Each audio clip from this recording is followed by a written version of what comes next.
निश्चय होता त्यांनी सरतेशेवटी सफल केलेला आहे। तरी राजांनी प्रत्येक वेळी जेवढा त्यांना प्रयत्न करता येईल तेवढा प्रयत्न आपल्या मुलांनी संसारामध्ये रमवा त्यासाठी केलेला आहे। नंतर सुयोधनाने आपला मंत्री व आपल्या कुटुंबाचा पुरोहित यांच्याशी विचार विनिमय केला आणि कुटुंबात परत येऊन राहण्याविषयी आपल्या पुत्राचे मन ते ओळखू शकतील का याबद्दल त्यांना विचारले। बघा, परत सुयोधनाने आपला मंत्री आणि त्यांचा पुरोहित कुटुंबाचा पुरोहित यांच्यासोबत त्यांनी विचार केला आणि त्यांनी विचार करून तथागत भगवान गौतम बुद्ध संसारात परत येतील का याविषयी तसे त्यांचे मन वळेल का याविषयी त्यांना विचारले। राजाच्या इच्छेला मान देण्यासाठी तो पुरोहित मंत्र्याला बरोबर घेऊन निघाला आणि त्याचे भगवान बुद्धास वाटेतच गाठले आणि तथा सिद्धार्थ गौतम बुद्धाला पुरोहितांनी रस्त्यातच गाठले आणि ज्यावेळेस राजाने त्यांना पुरोहिताला राजाच्या इच्छेला मान देण्यासाठी तो पुरोहित मंत्र्याला बरोबर घेऊन तथागत भगवान बुद्धाच्या कडे गेले व त्यांनी भगवान बुद्धांना वाटेतच गाठले। त्यांनी त्या यथोचित अभिवादन केले आणि त्यांची संमती मिळवल्यावर ते त्यांच्याजवळ गेले। त्यांनी झाडाच्या सावलीत बसलेल्या भगवंतांना उद्देशून पुरोहित म्हणाला, राजकुमार, आपल्या वियोगरूपी बाण हृदयात रुतल्यामुळे ज्यांच्या नेत्रातून अश्रूचा पूर वाहत आहे त्या महाराजांच्या भावनांचा आपण क्षणभर विचार करा। त्यांनी आपल्याला घरी परतण्याची विनंती केली आहे। आपण घरी परतला तर त्यांना शांतपणे मृत्यू येईल। बघा, या पुरोहितांनी तथागत गौतम बुद्ध झाडाच्या सावलीखाली बसले होते तेव्हा तथागत भगवान गौतम बुद्धाच्या जवळ पुरोहित गेला आणि त्यांनी तथागत बुद्धांना विनंती करून विचारलं की हे बघा राजकुमार, आपल्या वियोगरूपी म्हणजे आपण जे आईवडिलांपासून दूर गेला हा योग आईवडिलांना भरपूर झालेला आहे आणि त्यांना अतोनात दुःख झालेले आहे आणि त्यांच्या डोळ्यातून खळखळ अश्रूचे पूर वाहत आहे। त्या महाराजांच्या भावनांचा आपण थोडा तरी क्षणभर विचार करा। त्यांनी आपल्याला घरी येण्याची विनंती केलेली आहे।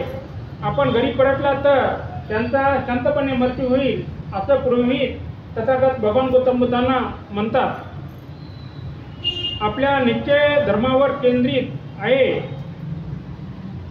हे मला माहीत आहे आणि मला हेही माहीत आहे की आपला संकल्प बदलणारा नाही, परंतु आपण ही ग्रहहीन अवस्था पत्करल्यामुळे मानसिक यातनांच्या ज्वाला मला अग्नीप्रमाणे भाजून काढीत आहे।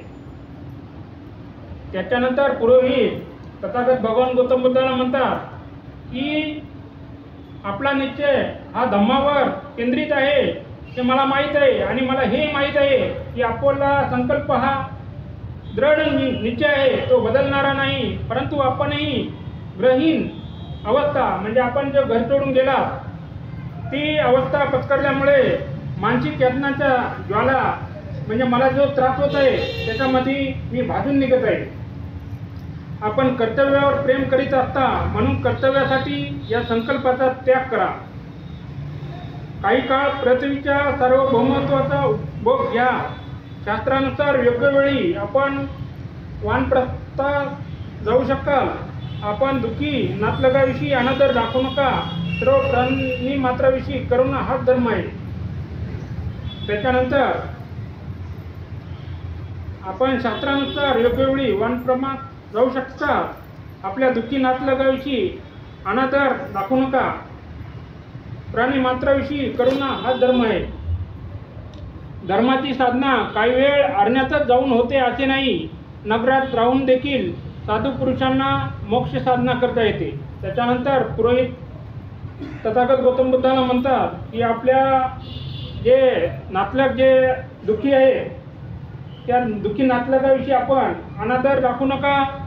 सर्व प्राणी मात्रावर प्रेम हाच धर्म आहे असं पुरोहित म्हणतो। त्याच्यानंतर धर्माची साधना ही केवळ अरण्यातच जाऊन होत नसते, ते घरी राहून सुद्धा होते असं पुरोहित तथागत गौतम बुद्धांना उद्देशून म्हणतात, आपल्यामुळे निर्माण झालेल्या यत्नांच्या लाटांनी भरलेल्या खोल दुःख सागरात शक्यांचा राजा बुडून गेलेला आहे. म्हणून सम्राट बुडणाऱ्या बैलाप्रमाणे असहाय्य आणि अनाथ झालेल्या राजाला आपण सोडवावे. जिने आपल्याला लहानाचे मोठे केले आणि जिने अगस्त लोकांना अजून प्रवेश केला नाही, अशा त्या राणीचा देखील विचार करा. वासरू हरवलेल्या गायीप्रमाणे ती सतत शोक करीत आहे. तिची आपण थोडी देखील चिंता करणार नाही का? त्यानंतर पुरोहितांनी तथागत भगवान गौतम बुद्धांना प्रश्न केला की ज्या आईनं तुम्हाला जन्म दिला, ज्या आईनं तुम्हाला लहानाचं मोठं केलं आणि ज्या आईनं तुमचं संगोपन केलं, अशा त्या राणीचा देखील विचार करा.